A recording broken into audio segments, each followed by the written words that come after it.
Do you know that you can also make money without owning any company? Do you know you can make money without having a financial structure or a financial company that you run by yourself? Hey guys, it's your boy Young Diamond. Welcome you once again to this channel. Now we'll be talking about risk profile and investment goals.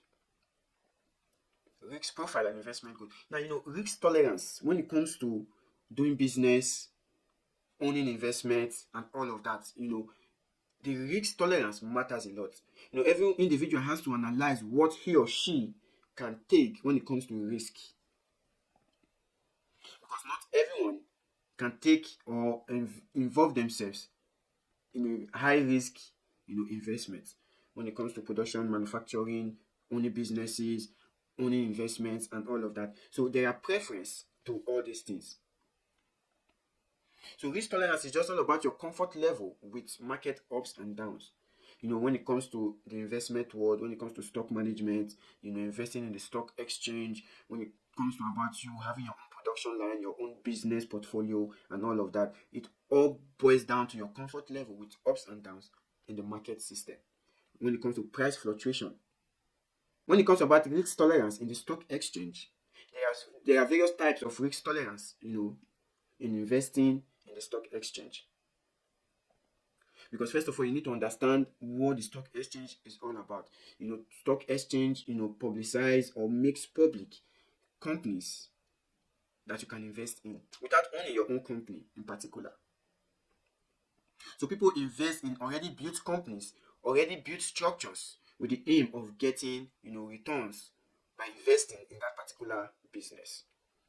So there are so many risk tolerance that when investing in this sector, because one, you are not investing in your own private business, but rather in an already established, business. Now, this brings us to the type of risk tolerance. We have what we call the low risk tolerance. These are individuals who focuses on safety and stability because they are too scared to lose their capital over time. So this investment covers investment on assets like bonds, mutual funds, and dividend paying stocks, because their main concern is preserving their capital, especially as they approach retirement. So it is mainly necessary for individuals that are approaching their retirement age, because they don't want to risk too much and lose too much.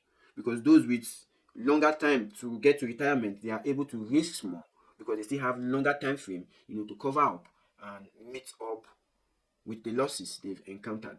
Which brings us to the moderate risk tolerance, or we can call it the balanced risk tolerance. This type of tolerance seeks to balance between growth and security, because the low risk tolerance talks about security because you are preserving your capital, or you are preserving your capital from financial losses. But whereas the moderate risk tolerance, which is the balanced risk tolerance, seeks balance between growth and security. Investing in mixed stocks and bonds, because this set of people who are taking the moderate risk tolerance, they are comfortable with some risk, but they also want to protect themselves from major losses. So the primary risk for this type is market risk, because where the value of their holdings may fluctuate due to market volatility.